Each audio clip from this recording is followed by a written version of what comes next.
Current लगने से एक ही परिवार के 4 सदस्यों की हो गई थी मौत। सिलीगुड़ी के मेयर गौतम देव और राजगंज विधायक खगेश्वर राय ने मृतकों के परिजनों से मुलाकात की।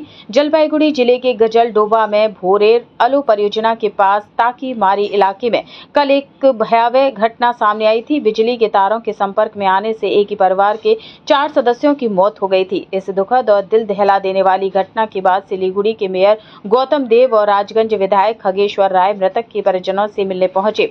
उन्होंने परिवार से मिलकर शोक जताया और हर संभव मदद का आश्वासन दिया।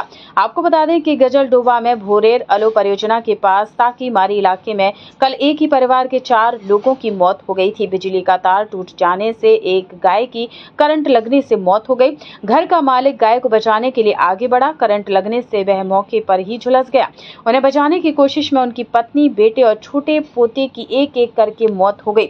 मृतकों में घर के मालिक परेश दास उम्र 70 वर्ष, उनकी पत्नी दीपाली दास उम्र 60 वर्ष, बेटा मिथुन दास उम्र 35 वर्ष और बेटा का पोता सुब्रत अधिकारी 2 वर्ष शामिल हैं। स्थानीय लोगों ने बताया कि परेश दास का पुत्र मिथुन दास शाम के समय खेत से गाय लेकर घर लौट रहा था। इस समय उसके पिता परेश दास घर के बगल में बिजली के तार से हुक लगा रहे थे। अचानक रस्सी गाय पर टूट गई। गाय को बचाने के क्रम में सबसे पहले परेश दास को करंट लगा। पत्नी दीपाली दास उसे बचाने के लिए दौड़ी, उसे भी इसी तरह करंट लगा था। परेश बाबू का बेटा मिथुन दास अपने माता पिता को बचाने के लिए दौड़ा। उस वक्त उनकी बहन के बेटे सुब्रत अधिकारी उनकी गोद में थे। करंट लगने से दोनों की मौत हो गई।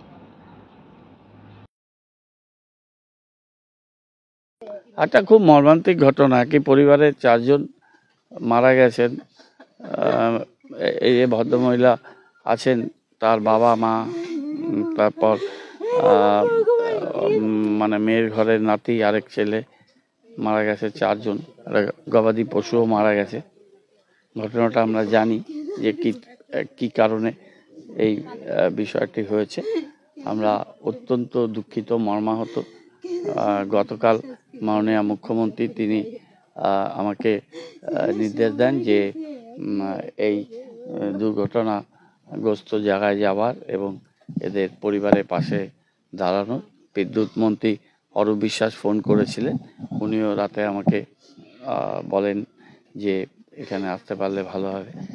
তারপর রাত্রেবেলায় প্রশাসনের সাথে যোগাযোগ করে সকালবেলাতেই চলে এসেছি এবং তাদের প্রতি ফোনটা বন্ধ সমবেদনা জানালাম। প্রশাসন থেকে যা যা সাহায্য করার, পুলিশ এবং সাধারণ প্রশাসন, এখানে এসডিও আছেন, এসডিসিএলের জেডএম, অন্যান্য ডিস্ট্রিবিউশন কোম্পানির এসডিসিএলের তারা আছেন, এখানে স্থানীয় পুলিশ অফিসাররা আছেন, পুলিশ কমিশনারের অফিসাররা আছেন। সবাই মিলে আমরা আসলাম, দেখলাম। এই পোস্টমর্টমের জন্য জলপাইগুড়িতে এনবিএমসি এসে পাঠানো হয়েছে। সেখানে পোস্টমর্টম হবে এবং ওনার এই বাড়ি যিনি কর্তা ছিলেন তার এক ছেলে চেন্নাইতে থাকে, ও চেন্নাই থেকে আসছে, 2:30 নাগাদ হয়তো পৌঁছে যাবে। মেয়ে আছে, তার হাজব্যান্ড আছে, তারা আছে। তাদের প্রতি সমবেদনা জানাই এবং তারা কিছু কথা বলেছেন সেটা আমি মুখ্যমন্ত্রীর কাছে, মাননীয় মুখ্যমন্ত্রীর কাছে পৌঁছে দেব। সেটা তো দেখতে পাচ্ছেন, এখানে দাঁড়িয়ে সেই কথা বলা মতো এখন পরিবেশ পরিস্থিতি নেই।